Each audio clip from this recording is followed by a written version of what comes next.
ഞാൻ മുല്ലത്തരം ഡാലി മുക്കാഞ്ഞിരം അഥവാ സോമൻ ഭോപ്പാൽപുര. എൻ്റെ മകൻ എന്നോട് ചോദിക്കുക, പപ്പ ഈ കാണുന്നതിനും കേൾക്കുന്നതിനും ഒക്കെ പപ്പ എന്തിനായി ദേഷ്യപ്പെടുന്നത്? പപ്പ അതായത് അപ്പച്ചനും ഇങ്ങനെയായിരുന്നു, കാണുന്നതിനൊക്കെ പപ്പായോട് ദേഷ്യപ്പെടുമായിരുന്നു. അതോ എല്ലാ അപ്പന്മാരും ഇങ്ങനെയാണോ? അവൻ്റെ ന്യായമായ ഒരു സംശയമാണ്. ഈ അപ്പന്മാരൊക്കെ മക്കളെ വഴക്ക് പറയുമ്പം മക്കൾക്കൊക്കെ ഒരു ധാരണ അവരെ സ്നേഹമില്ലാത്തത് കൊണ്ട്, അവരോട് ഇഷ്ടമില്ലാത്തത് കൊണ്ടാണ് വഴക്ക് പറയുന്നത്. ഞാൻ അവനെ അത് പറഞ്ഞ് എൻ്റേതായുള്ള രീതിയിൽ പറഞ്ഞ് മനസ്സിലാക്കി. അപ്പം അവനെൻ്റെ ചോദ്യം ഇതായിരുന്നല്ലോ, അപ്പന്മാരെന്തിനാണ് ചൂടാകുന്നത്, ദേഷ്യപ്പെടുന്ന മക്കളോട് എന്ന്. എടാ, നീ തൊട്ടാവാടി കണ്ടിട്ടുണ്ടോ? തൊട്ടാവാടി അത് തൊട്ടാൽ വാടും എന്നറിയുന്നത് കൊണ്ട് തന്നെയാണ് അതിനെ തൊടുന്നത്. പക്ഷെ ഒരു തൊട്ടാവാടിയും ആരെങ്കിലും തൊട്ടു എന്ന് പറഞ്ഞതുകൊണ്ട് തളർന്ന് വാടി അവിടെ കടന്ന ചരിത്രവുമില്ല. അപ്പന്മാരൊക്കെ വഴക്ക് പറയുമ്പം അപ്പന്മാർക്ക് അല്ലെ ഉപ്പായിക്ക് അച്ഛനറിയാം അവനെ വഴക്ക് പറയുമ്പോൾ അവൻ്റെ മനസ്സിൽ അത് ഏൽക്കുമെന്നും അവൻ വാടുമെന്നും. പക്ഷേ അവൻ ഉയർത്തെഴുന്നേൽക്കണം, വാടി അവൻ ഉയർത്തെഴുന്നേൽക്കണം എന്ന് തന്നെയാണ് അപ്പൻ്റെ ആഗ്രഹവും. തീ പൊള്ളുവെന്നറിഞ്ഞിട്ട് ആരെങ്കിലും തൊട്ട് നോക്കുമോ? ഇല്ലല്ലോ. അത് തന്നെയല്ലടാ, ഈ കറണ്ട് പോകുന്ന വയറുണ്ടല്ലോ, കറണ്ടുള്ള വയറ്, വൈദ്യുതിയുള്ള വയറ്, അതിനകത്ത് കറണ്ടുണ്ടെന്ന് അറിഞ്ഞാൽ ഒരാളും പെട്ടെന്നെടുത്ത് വായിലോട്ട് വെച്ച് അതിൻ്റെ പുറം വലിച്ചു കീറത്തില്ല. അപ്പം അപ്പന്മാരൊക്കെ ദേഷ്യപ്പെടുന്നത് പ്രധാനമായിട്ടും മക്കൾ നന്നാകാൻ വേണ്ടി മാത്രമാണ്. അവരുടെ ഭാവിയെ ഉദ്ദേശിച്ചുകൊണ്ട് ആ വഴക്കിലൊന്നും, അവർ പറയുന്ന വഴക്കിലൊന്നും സ്നേഹമില്ല എന്ന് നീ ധരിക്കുന്നുണ്ടെങ്കിൽ അത് തെറ്റാ. അവരുടെ സ്നേഹത്തിൻ്റെ പ്രതീകങ്ങളാണ് ഈ വഴക്ക് പറച്ചിലൊക്കെ. അപ്പോൾ അവനോട് അടുത്തൊരു ചോദ്യം അവൻ ചോദിച്ചു. ഞാനും അവന് ഒരുമിച്ചിരുന്ന് ആഹാരം കഴിച്ചപ്പോഴാണ് അവൻ ആ ചോദ്യം ചോദിച്ചത്. എന്നോട് പപ്പ ഇതുപോലെ അപ്പച്ചൻ്റെ കൂടെ ഒരുമിച്ചിരുന്ന് ആഹാരം കഴിക്കുമായിരുന്നു. ഞങ്ങൾ 6 മക്കളായിരുന്നു ഞങ്ങളുടെ അച്ചായിക്ക്, 6 മക്കൾ കഴിക്കുമായിരുന്നു. പക്ഷേ ഒറ്റയ്ക്കൊറ്റയ്ക്ക് കഴിക്കുന്ന സന്ദർഭങ്ങളിലാണ് എനിക്ക് അച്ചായിയോട് കൂടുതൽ അടുത്തിടപെടാൻ സാധിച്ചിട്ടുള്ളത്. അത് എൻ്റെ അച്ഛൻ, അച്ചായി എന്ന് ഞാൻ വിളിക്കുന്ന എൻ്റെ അപ്പൻ തിരുവല്ല മാർത്തോമ കോളേജിലെ പിയൂണായിരുന്നു. പിയൂൺ എന്ന് പറയുന്നതും ശരിയല്ല, അതിനേക്കാളും അല്പം താഴ്ന്ന പോസ്റ്റാണ്. ഗാർഡനർ അഥവാ പൂന്തോട്ട സൂക്ഷിപ്പുകാരൻ ആയിരുന്നു ബോട്ടണി ഡിപ്പാർട്ട്മെൻറ്റിൽ. ഉച്ചയ്ക്ക് ഞാൻ അവിടെ പലപ്പോഴും ഈ അവധിക്കാലങ്ങളിലൊക്കെ അച്ചായിക്ക് ഞാൻ ചോറും കൊണ്ട് പോകുമായിരുന്നു. ഈ കോളേജിൽ, തിരുവല്ല മാർത്തോമ കോളേജ് സൈക്കിളിലാണ് പോകുന്നത്. സൈക്കിളിൽ കൊണ്ട് അച്ചായി, അന്ന് ഞാൻ 9-ലോ 10-ലോ ഒക്കെ പഠിക്കുന്ന കാലം, സൈക്കിൾ കയറ്റം പഠിച്ചിങ്ങോട്ട് വന്ന ആ കാലത്തിലാണ് സൈക്കിളിലൊക്കെ പോകുന്നത്. അവിടെ ഒരു വലിയ ഗമയായിരുന്നു അന്ന്. ഞാൻ ഈ ചോറും പൊതി കെട്ടി അമ്മ തരും, അതും കൊണ്ട് അച്ചായിക്ക് കോളേജിൽ കൊണ്ട് കൊടുക്കുമായിരുന്നു. ഞാനിപ്പോഴും ആ സമയവും സന്ദർഭങ്ങളൊക്കെ എന്നിട്ട് അച്ചായിയുടെ കൂടെ ഇരുന്ന് ആഹാരം കഴിച്ചിട്ടുണ്ട്. അച്ചായി ആ പൊതിച്ചോറ് തുറന്ന് കഴിക്കുമ്പം 1-2 ഉരുള എനിക്കും തരും. എൻ്റെ വീഡിയോ കാണുന്ന പ്രിയമുള്ളവരെ, ആരെങ്കിലും എൻ്റെ വീഡിയോ കാണുന്ന നിങ്ങൾ അപ്പനോടൊപ്പം അപ്പൻ്റെ ജോലി സ്ഥലത്ത് പോയി അപ്പൻ്റെ ജോലി കണ്ടിട്ടുണ്ടെങ്കിൽ, അപ്പൻ എന്താണ് ജോലി ചെയ്തതെന്ന് തിരിച്ചറിച്ചിട്ടുണ്ടെങ്കിൽ, സ്വന്തം കണ്ണുകൊണ്ട് കണ്ടിട്ടുണ്ടെങ്കിൽ, ആ സ്ഥലത്ത് പോയി നിങ്ങൾ അല്പസമയം നിങ്ങൾ അവർക്ക് വേണ്ടി ആ സാഹചര്യത്തിൽ ചിലവഴിച്ചിട്ടുണ്ടെങ്കിൽ പിന്നീട് ഒരിക്കലും നിങ്ങൾക്ക് അപ്പൻ്റെ നേരെ നിന്ന് തട്ടിക്കയറാനാവില്ല.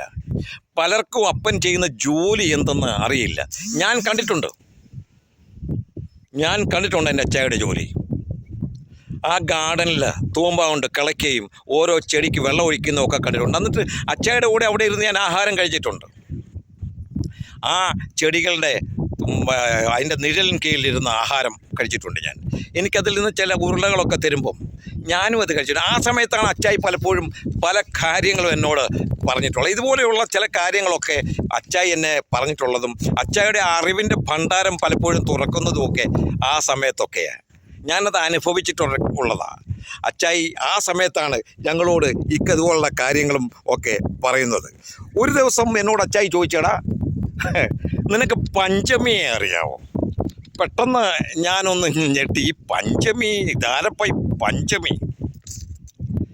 അന്ന് അച്ചായി എന്നോട് പറഞ്ഞടാ, പണ്ട് പഞ്ചമി എന്ന ഒരു പെണ്ണിൻ്റെ കൈ പിടിച്ചുകൊണ്ട് ഒരു പുണ്യവാളൻ അങ്ങ് തിരുവനന്തപുരത്ത് തലപ്പാവും കെട്ടി വില്ലുവണ്ടിയിൽ ഒരു പോക്ക് പോയി. ആ പഞ്ചമിയും പിടിച്ചുകൊണ്ട് സ്കൂളിലേക്ക് കയറിപ്പോയി. അറിയാമോ അങ്ങനെ ഒരു പെണ്ണിൻ്റെ കഥ? എന്നിട്ട് ആ കഥ, ആ പുണ്യവാളൻ്റെ കഥ, തലപ്പാവ് അണിഞ്ഞു പോയ ആ പുണ്യവാളൻ്റെ കഥ, വണ്ടിയിലെത്തിപ്പോയ ആ പുണ്യവാളൻ്റെ കഥ, പഞ്ചമിയുടെ കഥ എന്നോട് പറഞ്ഞു. അച്ചായി, ഈ വിദ്യാഭ്യാസം ആരുടെ ഔദാര്യമല്ല, അതൊരു അവകാശമാണെന്ന്. വിദ്യാഭ്യാസം ആരുടെയും ഔദാര്യമല്ല, അത് അവകാശമാണെന്ന് അച്ചായി എന്നെ അന്ന് പറഞ്ഞ് മനസ്സിലാക്കി. പിന്നീടാണ് ഞാൻ ആ കാര്യവും അതിൻ്റെ കഥകളുമൊക്കെ അറിയുന്നതും വിശാദമായിട്ടും. അപ്പം അന്നത്തെ കാലത്താണ് അച്ചായി എന്നോട് ഇങ്ങനത്തെ കഥകളൊക്കെ, നമ്മുടെ അപ്പന്മാർക്കൊക്കെ അറിവുകളൊക്കെ പറഞ്ഞു തരുന്നതൊക്കെ ഇതുപോലെയുള്ള സന്ദർഭങ്ങളിലൊക്കെയാണ്. നമുക്കൊക്കെ ഇതിനെപ്പറ്റി എന്തോരം അറിവിരുന്നിട്ടാ, നമ്മൾ എന്തുമാത്രം അറിഞ്ഞിട്ടാ. അപ്പൻ്റെയൊക്കെ അടുത്തിരുന്ന് അല്പനേരം സമയം വയ്ക്കുമ്പോഴാണ് ഇവർ ദേഷ്യപ്പെടുക മാത്രമല്ല, അവരുടെ സ്നേഹത്തിൻ്റെ പ്രകടനങ്ങളും അവരുടെ അറിവുകൾ നമുക്ക് പകർന്നു തരുന്നതും അതുപോലെയുള്ള ചില സന്ദർഭങ്ങളിലാണെന്ന് നമുക്ക് തിരിച്ചറിയാൻ സാധിക്കുന്നത്. നിങ്ങൾക്കറിയാമോ, അന്ന് അച്ചായൻ പറഞ്ഞൊരു കഥ എനിക്കറിയാം. 1931 ഭഗത് സിംഗ് ഇന്ത്യക്ക് സ്വാതന്ത്ര്യം നൽകുവാനായിട്ട് പ്രയത്നിച്ച, നിങ്ങൾ രക്തം തരൂ, ഞാൻ സ്വാതന്ത്ര്യം നിങ്ങൾക്ക് തിരിച്ചു തരാമെന്ന് പറഞ്ഞ ആ വീരയോദ്ധാവ് ഭഗത് സിംഗ്, ഇന്ത്യയുടെ അഭിമാനപുത്രൻ. ഭഗത് സിംഗിനെ തൂക്കുകയറിലേറ്റിയപ്പം അതിൻ്റെ പ്രതികാരം ചെയ്യാനായിട്ട് 2 പെൺകുട്ടികൾ, 14 വയസ്സ് മാത്രം പ്രായമുള്ള 2 പെൺകുട്ടികൾ ഡിസ്ട്രിക്ട് മജിസ്ട്രേറ്റിൻ്റെ ക്യാബിനിലേക്ക് കടന്നു ചെന്ന് ഡിസ്ട്രിക്ട് മജിസ്ട്രേറ്റിനെ കൊലപ്പെടുത്തി. ശാന്തി ഘോഷും സുനിധി ചൗധരിയും. ശാന്തി ഘോഷ് എന്ന പെൺകുട്ടി, സുനിത ചൗധരി എന്ന പെൺകുട്ടി, ഈ 2 പെൺകുട്ടികൾ ഇന്ത്യയുടെ ഭാരതത്തിൻ്റെ അഭിമാനപുത്രനായ ഭഗത് സിംഗിനെ തൂക്കിലേറ്റിൻ്റെ പ്രതികാരമായി ഡിസ്ട്രിക്ട് മജിസ്ട്രേറ്റിനെ കൊലപ്പെടുത്തി. ചരിത്രത്തിൻ്റെ ഏതിലെങ്കിലുമുണ്ട്. നമ്മൾ ഈ പിന്നാമ്പുറ കഥകളൊന്നും അറിയാൻ പോകുന്നത്, ഇതൊക്കെ പറഞ്ഞു തരുന്നത് നമ്മുടെ മാതാപിതാക്കൾ. എൻ്റെ അച്ചായിയാണ് ഈ കഥകളൊക്കെ, ഈ വീരകഥകളൊക്കെ പറഞ്ഞു തന്നത്. ഈ പഞ്ചമിയുടെ കഥകളൊക്കെ പറഞ്ഞു തന്നതും ഒക്കെ അച്ചായിയാണ്. നാരായൺ ലാൽ എന്ന് പറഞ്ഞ ഒരു വ്യക്തി, നാരായൺ മേത്താൻ മുഴുവൻ പേര് ഞാൻ ഓർക്കുന്നില്ല. അങ്ങനെ ഒരു വ്യക്തിയാണ് ഈ സൺഡേ, ഞായറാഴ്ച അവധി നമുക്കുണ്ടാക്കിയത്. പണ്ട് ഞായറാഴ്ച ഇംഗ്ലീഷുകാരുടെ ഭരണകാലത്ത് ഇല്ലായിരുന്നു. അങ്ങ് 365 ദിവസവും ജോലി ചെയ്യണം, 24 മണിക്കൂറും ജോലി. അതിന് സമയവും കാലവും ഒന്നുമില്ലാത്ത ഒരു സമയമായിരുന്നു അന്നാണ് ഈ നാരായണൻ മേഘ എന്ന് പറയുന്ന വ്യക്തി അതിനുവേണ്ടി പ്രയത്നിച്ച് ഹർത്താലുണ്ടാക്കി സമരം ചെയ്ത് നേടിയെടുത്തതാ ഈ ഞായറാഴ്ചത്തെ അവധി ദിവസം.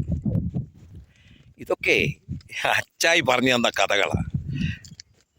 അപ്പനൊക്കെ സ്നേഹിക്കാൻ മാത്രമല്ല, അവരോടൊക്കെ സമയം ചെലവഴിച്ച് കഴിയുമ്പോൾ, അവരുടെ അടുത്തിരിക്കുമ്പം, അവരോടൊപ്പം അവർ ചെയ്യുന്ന ജോലികൾ പോയി കണ്ടു കഴിഞ്ഞാൽ നമ്മൾ അനുഭവിക്കുന്ന സുഖങ്ങളൊക്കെ, നമുക്ക് ഈ സുഖവും സൗഭാഗ്യമൊക്കെ ലഭിക്കാൻ വേണ്ടി അവരുടെ സുഖവും സൗഭാഗ്യവും അവരെവിടെയൊക്കെയോ വെച്ച് മറക്കുന്നു, അറിഞ്ഞുകൊണ്ട് തന്നെ മറന്നു പോകുന്നു എന്ന സത്യം.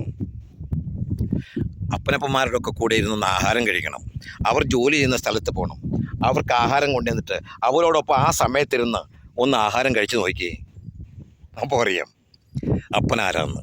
അത് ചൂടാകല മോനെ, അവരുടെ ആന്തരിക മനസ്സിൻ്റെ ജൽപ്പനങ്ങളാണ്, സ്നേഹത്തിൻ്റെ പ്രകടനമാണ്. അപ്പന്മാർക്കൊക്കെ ഇങ്ങനെ ആവും, ഇങ്ങനെ അറിയത്തുള്ളൂ. ഞാനിപ്പോൾ നിൽക്കുന്ന ഒരു മൈൻസിലാണ്, ഒരു ഖനിയിലാണ്. നിങ്ങൾക്ക് കാണാം ഖനി എന്നാൽ എന്താണെന്ന്. ഇത് ഒരു വലിയ പേര് കേട്ട കമ്പനിയുടെ പേര് ഞാൻ പറയുന്നില്ല, ഒരു ഖനിയാണ്. ഖനിയിൽ വെള്ളമൊക്കെ ഉണ്ട്.